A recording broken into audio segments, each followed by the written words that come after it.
নমস্কার, গুরু কৃপাই কেবলম। আমি আজ আপনাদের দ্বাদশ ভাব, যেটাকে আমরা ব্যয় ভাব বলে থাকি, বা 12 হাউসে শুক্র গ্রহ বসে থাকলে জাতক জাতিকাদের কি প্রভাব হয় সেই সম্পর্কে বিস্তারিত আলোচনা করছি। গত কয়েকদিন আগে লগ্ন থেকে একাদশ ভাব পর্যন্ত আপনাদের আলোচনা করেছি। জাতক বা জাতিকাদের জীবনে একাধিকবার প্রেম আসে।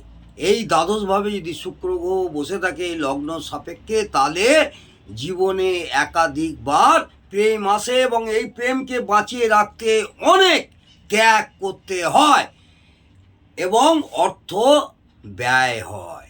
কারণ দ্বাদশ ভাব হলো প্রথম প্রেম। দ্বাদশ ভাব হলো প্রথম প্রেম থেকে বিচ্ছেদ ও বন্ধুত্ব স্থাপন। আবার বলি, দ্বাদশ ভাবে যদি শুক্র গ্রহ থাকে, জাতক জাতিকাদের একাধিকবার প্রেম আসে এবং এই প্রেমকে বাঁচিয়ে রাখতে গেলে, এই প্রেমকে টিকিয়ে রাখতে বা বাঁচিয়ে রাখতে গেলে অনেক ত্যাগ করতে হয় বা অর্থ ব্যয় হয়। কারণ দ্বাদশ ভাব হলো প্রথম প্রেম থেকে বিচ্ছেদ ও নতুন বন্ধুত্ব স্থাপন। এদের দৃষ্টিশক্তির সমস্যা দেখা যায়। এইসব জাতক জাতিকাদের দৃষ্টিশক্তির সমস্যা দেখা যায়। শুক্র চোখের রেটিনার কারক। শুক্র হলো চোখের রেটিনার কারক গ্রহ এবং দ্বাদশ ভাব হলো ক্ষয়। দ্বাদশ ভাব হলো ক্ষয়। এই শুক্রের অশুভত্ব যত বাড়বে, এই শুক্রের অশুভত্ব যত বাড়বে, দৃষ্টিশক্তিও তত কমবে। এই শুক্রের সাথে রাহু মঙ্গল থাকলে অবৈধ প্রেম বা গুপ্ত প্রেমে জড়িয়ে পড়ে।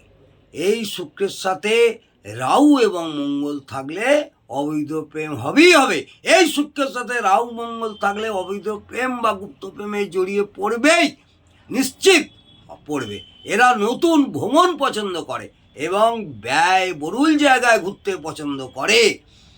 এরা ব্যয়বহুল জায়গায় ঘুরতে পছন্দ করে এবং ভোগবিলাসীও করে এবং নিজের ভোগবিলাসের জন্য প্রচুর অর্থ ব্যয় করে ফেলে। তাতে নানা রকম সমস্যাও পড়তে হয়। তুলনামূলকভাবে এরা যা আয় করে তার বেশিরভাগটাই ব্যয় করে। এইসব জাতক জাতিকারা তুলনামূলকভাবে যা আয় করে তার বেশিরভাগ ব্যয় করে এবং ব্যয় করার মানসিকতাও থাকে। অর্থাৎ সঞ্চয়ের মানসিকতা নেই বললেই চলে। সঞ্চয়ের মানসিকতা নেই বললেই চলে। এদের সাথে কারোর পাকাপাকি বন্ধুত্ব হয় না। এই সব জাতক জাতিকাদের কোনো পাকাপাকি বন্ধুত্ব হয় না। এই সব কারণে বিবাহিত জীবনে অসুখী হয়। এই সব জাতক জাতিকারা বিবাহের পর বা বিবাহ জীবনে অসুখী হয়। এদের খুব উচ্চ আকাঙ্ক্ষা থাকে।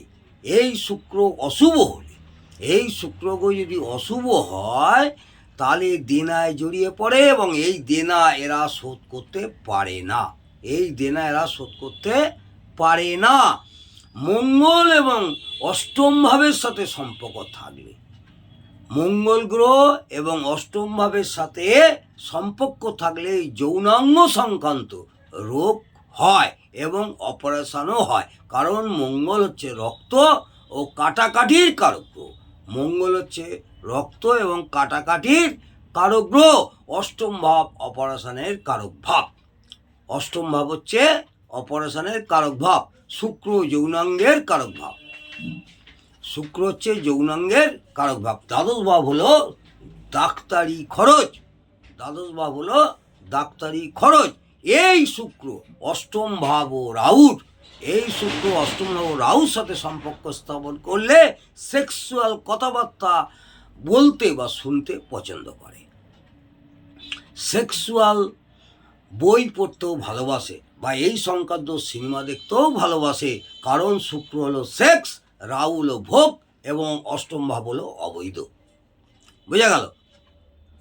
শুক্র হলো সেক্স, রাহু হলো ভোগ এবং অষ্টম ভাব হলো অবৈধ। এরা ছোটবেলায় রোগে ভুগলেও বড় হওয়ার সাথে সাথে সুস্থ হয়ে যায়।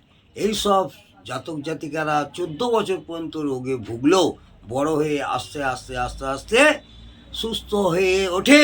এদের মধ্যে একটু অহংকার বেশি থাকে, এইসব জাতক জাতিকাদের মধ্যে একটু অহংকার বেশি থাকে।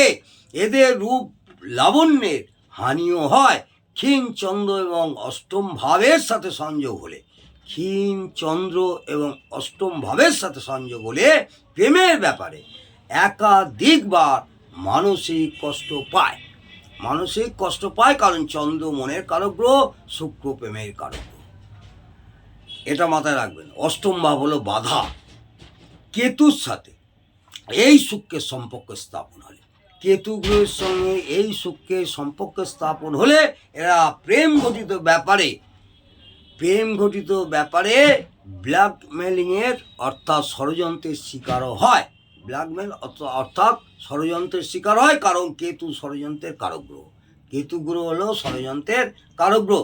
এই শুক্র রবির সাথে অশুভ অবস্থায়, এই শুক্র রবির সাথে অশুভ অবস্থায় থাকলে মাথায় রাখবেন প্রেম ঘটিত ব্যাপারে বা কোনো যৌন সম্পর্কের জন্য অপবাদে জড়িয়ে পড়ে, এমনকি থানা পুলিশ এবং মান সম্মানও হানির হয়।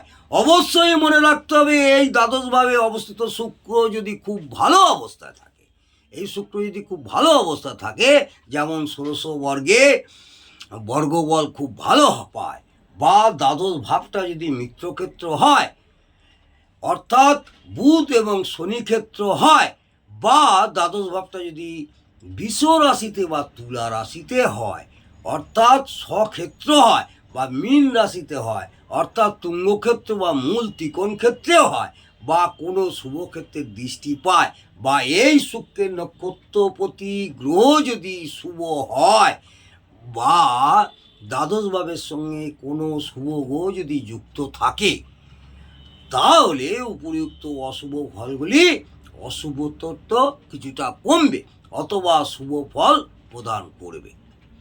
মনে রাখতে হবে যতটা শুভত্ব পাবে ততটাই শুভ ফল দেবে, এবং যতটা অশুভত্ব পাবে ততটাই অশুভ ফল দেবে।